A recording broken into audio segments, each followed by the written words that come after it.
gargana duli Gadidum kabuna era Bayan batu kufera Gaya fatu bikile Jesus tabidana lele Andat abamira Jibata jabasu Jesus nadibera Yoya nagaa fayyaa siniif yaa baay'atu jechuun hawwii keenya yeroo hundumaati. Sagaleen Waaqayyo Gooftaa yoo dubbatu akkas jedhee dubbata. Macaafa Isaayyaas raajichaa boqonnaa 61 lakkoofsa 1.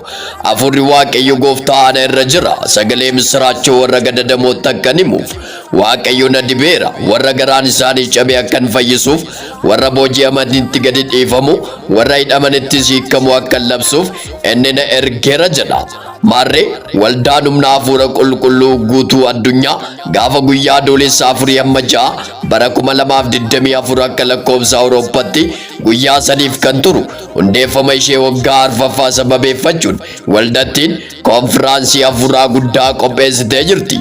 Guyyaa kana namoonni Waaqayyo bara kana saba isaa biyyaaf dibee kaase tajaajiltoonni waldichaa nama Waaqayyo raajii Indaala Raajii tokkummaa raajii Dajanee hojjetaa wangeelaa surraa gaggeessituun waldichaa nama Waaqayyo ristee itti aantu gaggeessituu waldichaa nama Waaqayyo kiyyaa tajaajiltoonni guyyaa kan sagantaa bareedaa miidhagaa kana irratti argamanii nu tajaajilan nama Waaqayyo soortuu Indaala soortuu Lammaa soortuu Labbataa Raji Wande, Raji Misgana, Raji Abdi, Raji Tariku, Raji Dajane, Raji Guddattu, Raji Sara, Raji Hiwot, Raji Mulu, Raji Darartu, Raji Gete, Raji Babe, Raji Fanose, Raji Desta, Raji Baise, Raji Sifan, nama Waaqayyo Lalise, nama Waaqayyo Hanna, nama Waaqayyo Walala, nama Waaqayyo Abbodesh, nama Waaqayyo Burtukaan, nama Waaqayyo Masai, nama Waaqayyo Eftu, nama Waaqayyo Daggitu, nama Waaqayyo Xajjee, nama Waaqayyo Masarat,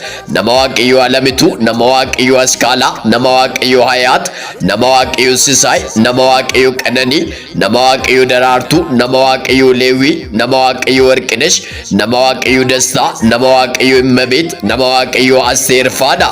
Akkasumas faarfattoonni guyyaa kana sagantaa bareedaa kana irratti nu tajaajilan nama Waaqayyo faarfattuu yoo ta'u faarfattuu Asteer, faarfattuu Burtukaan, faarfattuu Ladisee, faarfattuu Caaltuu faa gidduu keenyatti argamu dubbii isa jiraataa ta'e kana nuuf qoodu. Waldoonni saganticha irratti argamanii eebba Waaqayyo qooddatan waldaa Biraana Kiristoos, waldaa Waaqayyo goota beekamaa, waldaa Moo'ichaa, waldaa Araara Online Church, waldaa Ifa Furmaata Addunyaa, waldaa Beetelee Dil Addunyaa, waldaa Dhoksaa isa Kiristoos keessa jiru beeku, waldaa Sagalee Misiraachoo Waaqa irraa dibata hafuura Waaqayyo barbaadattu, waldaa Elshaadaay hunda danda'aa saganticha irratti argamuun eebba Waaqayyo ni qooddatu. Akkasumas guyyaa kana wangeelli Waaqayyo Gooftaa humnaan ni lallabama. Waaqayyo waaqeffannaadhaan ni waaqeffatama.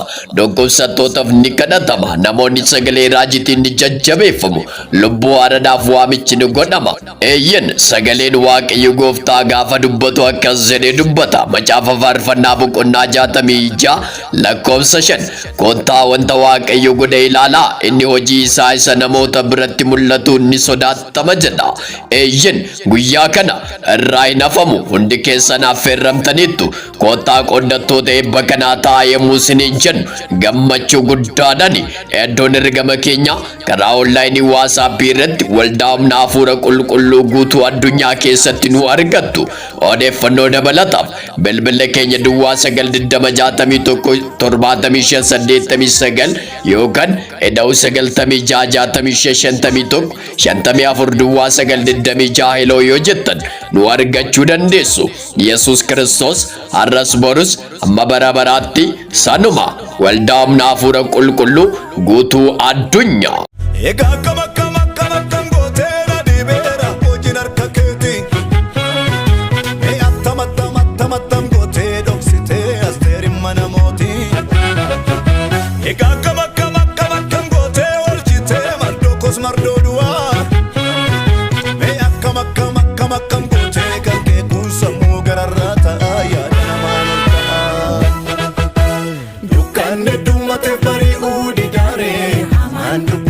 Samne samba guddise eenyutu abaara guddinni keenya sichooni gaara.